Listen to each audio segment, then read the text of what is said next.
हो मजबूर हो ऐ सैयद आलम, दीदार दिखा दे नहीं आवाज सुना दो, दीदार दिखा दे नहीं आवाज सुना दो। नई सूरत यूसुफ को नहीं चाहने वाला, नई सूरत यूसुफ को नहीं चाहने वाला, मैं क़ैस के मानंद नहीं आशिक़ लैला, मैं क़ैस के मानंद नहीं आशिक़ लैला, मैं आशिक़ मौला हूँ मेरा आशिक़ दीवाना। ये जुमला जगह जिसकी तजल्ली से उजाला, ये जुमला जगह जिसकी तजल्ली से उजाला। उल्फत में बराबर के वफा हो के जफा हो, उल्फत में बराबर के वफा हो के जफा हो। हर चीज में लज्जत है अगर दिल में मजा हो, हर चीज में लज्जत है अगर दिल में मजा हो। আলহামদুলিল্লাহ, সমস্ত প্রশংসা সে মহান আল্লাহ সুবহানাহু ওয়া তাআলার দরবারে, যে আল্লাহ সুবহানাহু ওয়া তাআলা আমাদেরকে লক্ষ কোটি মানবদের মধ্য থেকে যাচাই বাছাই করে সুস্থ রেখে আজকের এই জান্নাতি পরিবেশে এসে দুটি কথা বলা এবং শোনার মতো তৌফিক দান করলেন। এই জন্য আমরা সকলেই সেই মহান রবের প্রতি শুকরিয়া আদায় করে সকলে বলে আলহামদুলিল্লাহ। লক্ষ্য করে দরুদ ও সালাম সাইয়্যিদুল মুরসালিন খাতামুন নবিয়্যিন আকাইলাম তাজিদারি মদিনা আহমদ মুস্তাফা জনাবে মুহাম্মদুর রাসূলুল্লাহ সকলে বলে সাল্লাল্লাহু আলাইহি ওয়াসাল্লাম। সম্মানিত হাজিরিন, আমি আপনাদের খেদমতের পবিত্র কোরআনুল কারীম থেকে যে আয়াত এবং রাসূল করিম সাল্লাল্লাহু আলাইহি ওয়াসাল্লামের অসংখ্য বাণী থেকে যে দুইটি বাণী তেলাওয়াত করেছি, এই আয়াত ও বাণী অর্থাৎ হাদিসের বিষয় হলো ইলম এবং আলেমের মর্যাদা সম্পর্কে। এই ইলম এবং আলেমের মর্যাদা কেমন, যে আল্লাহ সুবহানাহু ওয়া তাআলা দুনিয়ার সর্বপ্রথম মানুষ, সর্বপ্রথম নবী হযরত আদম আলাইহিস সালাতু ওয়াস সালামকে আল্লাহ তাআলা সৃষ্টি করার পর সর্বপ্রথম তাকে ইলম শিক্ষা দিয়েছেন। কি শিক্ষা দিয়েছেন? ইলম শিক্ষা দিয়েছেন। আল্লাহ সুবহানাহু ওয়া তাআলা বলেন, وعلم آدم الأسماء كلها ثم عرضهم على الملائكة فقال أنبئوني بأسماء هؤلاء إن كنتم صادقين। আল্লাহ তাআলা সর্বপ্রথম হযরত আদম আলাইহিস সালাতু ওয়াস সালামকে সৃষ্টির পর আল্লাহ তাআলা আদম আলাইহিস সালাতু ওয়াস সালামকে সর্বপ্রথম ইলম শিক্ষা দিয়েছেন। ওয়াআল্লামা আদামাল আসমাআ কুল্লাহা, হে আদম তুমি আমাকে সমস্ত বস্তু সামগ্রীর নামগুলো বলিয়ে দাও। সমস্ত জিনিসের নামগুলো আল্লাহ তাআলা সর্বপ্রথম আদম আলাইহিস সালাতু ওয়াস সালামকে শিক্ষা দিলেন। এরপর আল্লাহ তাআলা বলেন, সুম্মা আরাদাহুম আলাল মালাইকা, এই সমস্ত জিনিসগুলো ফেরেশতাদের সামনে উপস্থিত করা হলো। অতঃপর আল্লাহ তাআলা আদম আলাইহিস সালাতু ওয়াস সালামকে বললেন, ফাকালা আনবিউনি বিআসমাই হাউলাই ইন কুনতুম সাদিকিন। হে আদম, তুমি এই সমস্ত জিনিসের নামগুলো আমাকে বলিয়ে দাও যদি তুমি সত্যবাদী হও।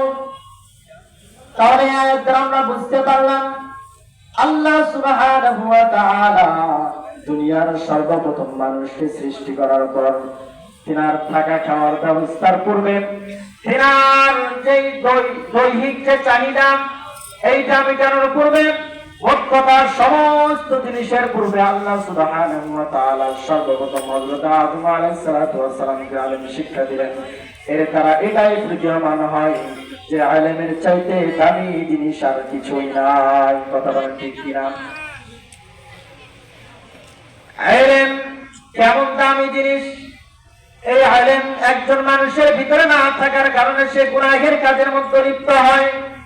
দুনিয়ার যত মূর্খতা অজ্ঞতা এটা আলেম না থাকার কারণে। আলেম যদি থাকে তাহলে ওই ব্যক্তির যে জিনিসটা জানা আছে এইটা সেই জিনিসটা সে কখনো করতে পারবে না, করতে চাইবে না।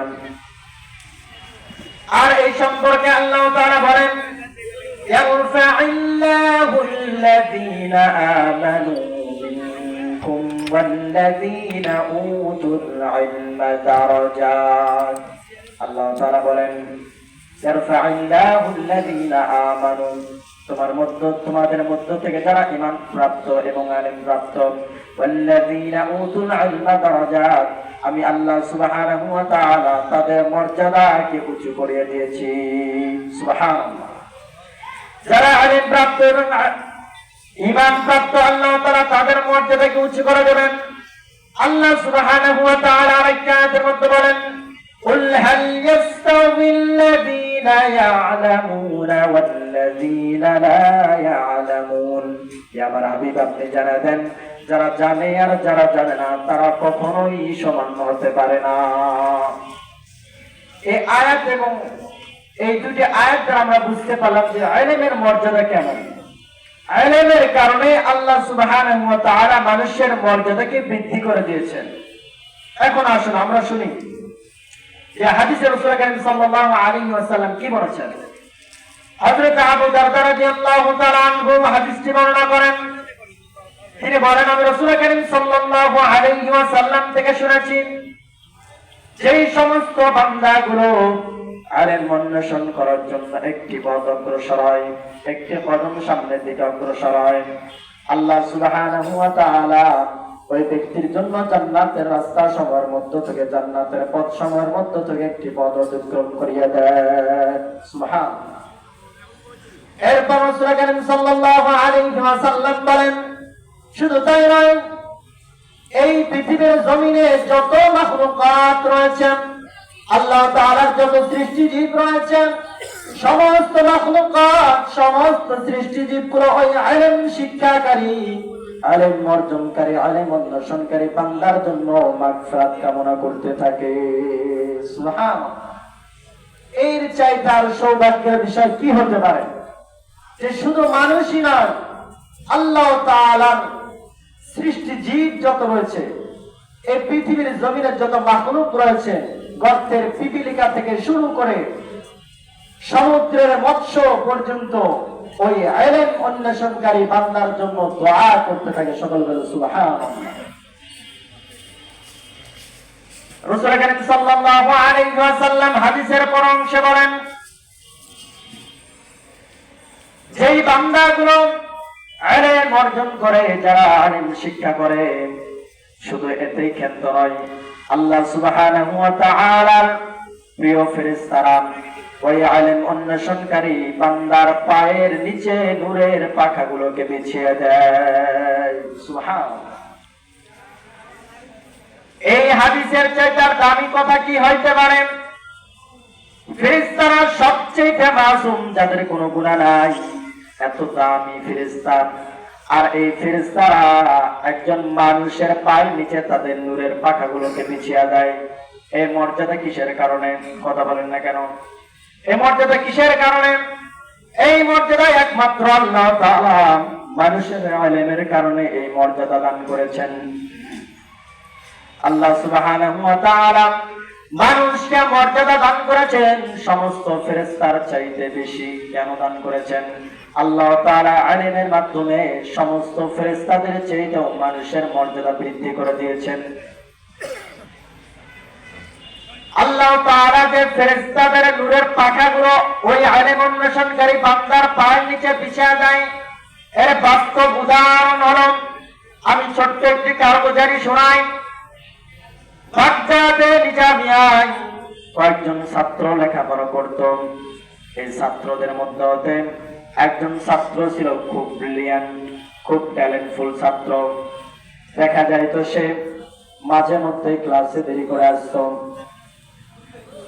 উস্তাদজি তাকে জিজ্ঞেস করলেন যে বাবা তুমি কেন প্রতিদিন ক্লাসে দেরি করে আসো?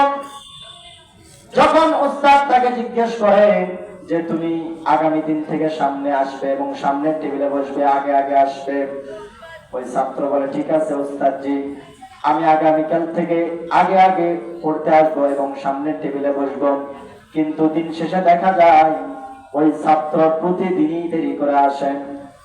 একজন উস্তাদজি তাকে রাগান্বিত জিজ্ঞাসা করলেন যে বাবা আমি তো তোমাকে প্রতিদিনই সামনে আসতে বলে, আগে আগে আসতে বলে এবং সামনের টেবিলে বসতে বলে, তুমি আসতে পারো না কেন? তোমার সমস্যাটা কোথায়? তখন ওই ছাত্র বলে উস্তাদজি আমি একটু আপনাকে একটা কথা শোনাতে চাই।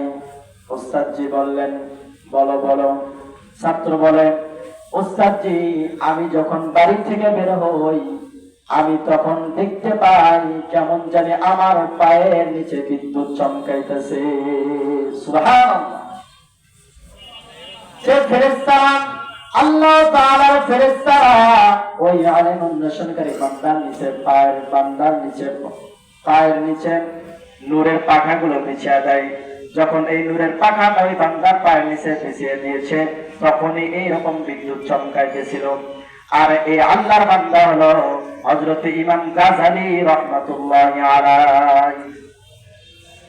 যে বাস্তব উদাহরণ আমি যেটা বললাম যে আল্লাহ তাআলা যে নূরের ফেরেশতার, আল্লাহ তাআলার ফেরেশতারা যে নূরের পাখা বিছিয়ে দেয়, এটা আল্লাহ তাআলা দুনিয়ার জমিনে বাস্তব রূপে এই উম্মতকে দেখা দিয়েছেন।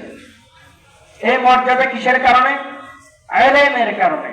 আল্লাহ তাআলা সেই ইলমি মারকাজে আমাদেরকে নিয়ে এসেছে এবং সেখানে এসে দুটো কথা বলা এবং শোনার সুযোগ করে দিয়েছে। যেহেতু সময় সংকীর্ণ, অনেক কথা রয়েছে এই অল্প সময়ের মধ্যে যেগুলো বলা সম্ভব নয়, তবুও আমি ছোট্ট মানুষ আপনাদের নিকটে দোয়া প্রার্থী, আপনারা সকলে আমার জন্য দোয়া করবেন। আল্লাহ সুবহানাহু ওয়া তাআলা যেন হক্কানি রব্বানি আলিম হিসেবে আল্লাহ তাআলার দরবারে কবুল মঞ্জুর ফরমান। এ বলে আমার সংক্ষিপ্ত আলোচনা শেষ করছি।